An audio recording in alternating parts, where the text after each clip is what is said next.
bertemu kembali. Kejadian manusia mengandungi 1001 hikmah dan rahsia yang tersirat maupun yang tersurat. Proses kejadiannya begitu unik dan mengikut turutan yang telah ditetapkan oleh penciptanya. Hal keadaan ini telah diterangkan oleh Allah Subhanahu wa taala di dalam Al-Quran yang berbunyi, A'udzu billahi minasyaitonir rajim. وَلَقَدْ خَلَقْنَا الْإِنسَانَ مِنْ سُلَالَةٍ مِنْ طِينٍ ثُمَّ جَعَلْنَاهُ نُطْفَةً فِي قَرَارٍ مَكِينٍ ثُمَّ خَلَقْنَا النُّطْفَةَ عَلَقَةً فَخَلَقْنَا الْعَلَقَةَ مُضْغَةً فخلقنا المضغة عظاما فكسونا العظام لحما ثم أنشأناه خلقا آخر فتبارك الله أحسن الخالقين. Al-Mu'minun ayat 12 hingga 14. Yang bermaksud, dan sesungguhnya kami telah menciptakan manusia dari pati, yakni yang berasal dari tanah. Kemudian kami jadikan pati itu setitis air benih pada penetapan yang kukuh.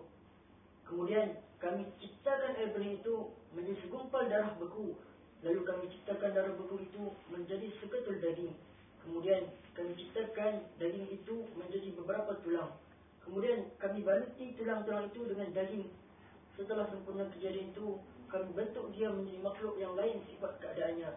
Maka nyatalah kelebihan dan ketinggian Allah sebaik-baik pencipta.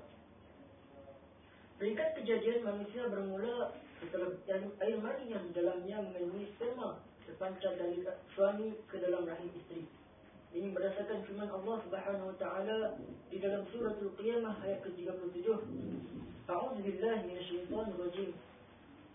Alam yakun nutfatan min maniyyin yumna. Yang bermaksud, bukankah ia berasal dari air mani yang dipancarkan, yakni ke dalam rahim isteri. Firman lagi, Inna khalaqna al-insana min nutfatin amshaj. Al-insan ayat kedua.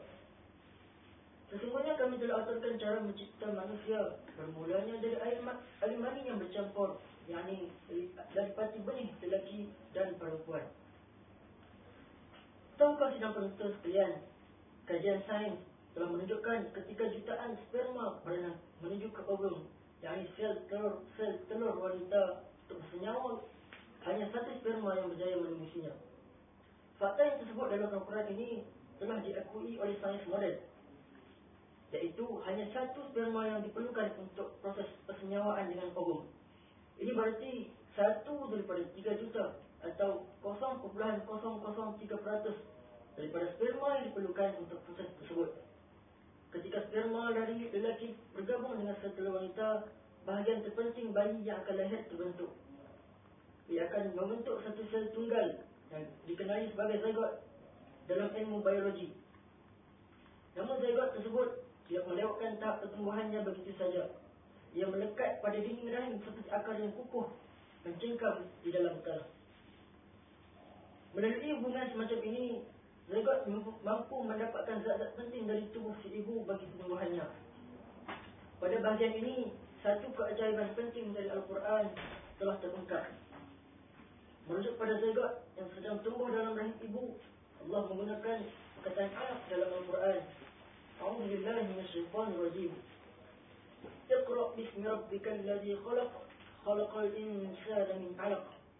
Surah Al-Alaq ayat 1 dan 2. Yang bermaksud, bacalah wahai Muhammad dengan nama Tuhanmu yang menciptakan sekalian makhluk. Ia menciptakan manusia dari sebuku darah beku. Setelah beberapa minggu pembentukan zygote, ia akan segera berkembang biak dengan membelah diri hingga akhirnya menjadi seketul daging.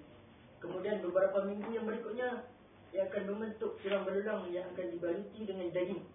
Hasil daripada itu, akan terbentuklah segala organ dalaman dan luaran yang mengambil masa sehingga beberapa minggu untuk menjadi sempurna sifatnya sebelum ditiupkan roh kepadanya. Pada peringkat mudghah, jika janin dibedah, kita akan dapat melihat bahawa pertumbuhan sesetengah organ janin adalah sempurna dan selebihnya adalah tidak sempurna. Inilah yang dihuraikan dalam Al-Quran dan menurut Profesor Johnson, inilah huraian yang paling tepat. Ini berdasarkan firman Allah Subhanahu wa taala di dalam surah Al-Hajj ayat ke-5. A'udzu billahi minasyaitonir rajim. Fa inna khalaqnakum علقة ثم من مضغة مخلقة وغير مخلة لنبين لكم. Artinya, kami telah jadikan kamu dari tanah, kemudian dari setitis mani, kemudian dari segumpal daging yang sempurna kejadiannya dan yang tidak sempurna, agar kami jelaskan kepada kamu. Daya pertama yang dijadikan pada janin yang embrio ialah daya pendengaran. Oleh itu, janin yang berumur 24 minggu sudah mampu mendengar bunyi-bunyian. Manakala pada minggu yang ke-28 pula, daya penglihatan terbentuk pada janin. Perhatikan pada ayat Al-Quran yang akan saya bacakan, iaitu yang menguraikan tentang proses-proses yang disebutkan. A'udzubillahi minasyaitonir rajim. وَجَعَلَ لَكُمُ السَّمْعَ وَالْأَبْصَارَ وَالْأَفْئِدَةَ, yang bermaksud, dan Dia menjadikan bagi kamu pendengaran, penglihatan dan hati. Surah Sajdah ayat 9. Firman-Nya lagi di dalam surah Al-Insan ayat kedua, Inna khalaqnal insana min nutfatin amsyajin nabtalihi faja'alnahu sami'an basira. Artinya, sesungguhnya kami telah menciptakan manusia dari setitis mani yang bercampur yang kami hendak mengujinya, yakni dengan perintah dan larangan. Kerana itu kami jadikan dia mendengar dan melihat.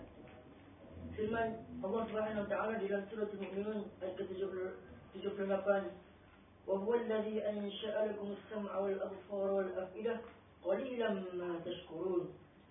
Maksudnya, dan Dialah yang telah menciptakan bagi kamu sekalian pendengaran, penglihatan dan hati. Maka teramat sedikitlah dari kalangan kamu yang bersyukur. Jelas kepada kita bahawa di dalam Al-Quran yang telah saya bacakan tadi, daya penglihatan disebut dahulu sebelum daya penglihatan. Ini jelas membuktikan huraian dalam Al-Quran adalah bersebatan dengan fakta sains mengenai embriologi. Profesor Marshall Johnson mengetuai sekumpulan saintis di Amerika Syarikat dan juga merupakan ketua Jabatan Anatomi dan Pengarah Institut Daniel di University Thomas Jefferson di Philadelphia di Amerika Syarikat. Beliau telah diminta memberikan komen beliau mengenai embriologi yang dihuraikan di dalam Al-Quran. Beliau amat kagum dengan ketepatan huraian Al-Quran mengenai peringkat kejadian janin. Beliau mengatakan bahawa Nabi Muhammad SAW pastinya mempunyai alatan mikroskop yang canggih sehingga dapat mengkaji dan memberi huraian yang tepat mengenainya. Namun begitu, beliau telah diingatkan bahawa pada zaman baginda Nabi Muhammad SAW, mikroskop masih belum tercipta lagi. Akhirnya, beliau terpaksa mengakui bahawa mikroskop yang mula-mula dicipta tidak dapat membesarkan imej sesuatu objek seni lebih daripada 10 kali dan imejnya tidak jelas. Profesor Johnson terpaksa menerima bahawa Al-Quran adalah wahyu daripada Tuhan kepada Nabi Muhammad SAW.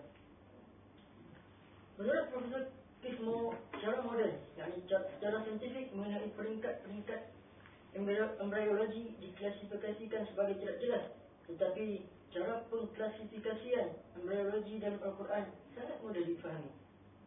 Beliau juga dapat menjawab sebanyak 80 soalan yang telah diutarakan kepada beliau dalam bidang embriologi yang dipetik daripada Al-Quran dan hadis.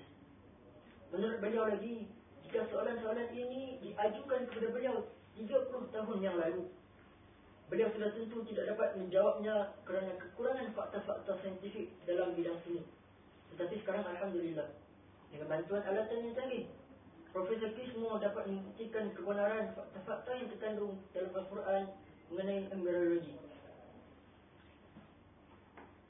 Sidang penonton yang dihormati sekalian, sebelum ini Profesor Kismo telah menulis sebuah buku yang bertajuk The Developing Human.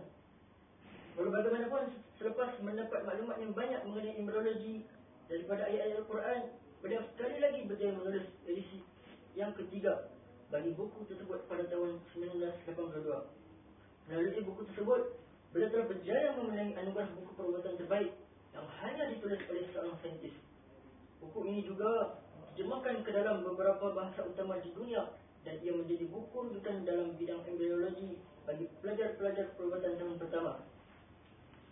Demikian tadi kejadian manusia yang telah saya sampaikan. Dan kita bertemu semula selepas ini.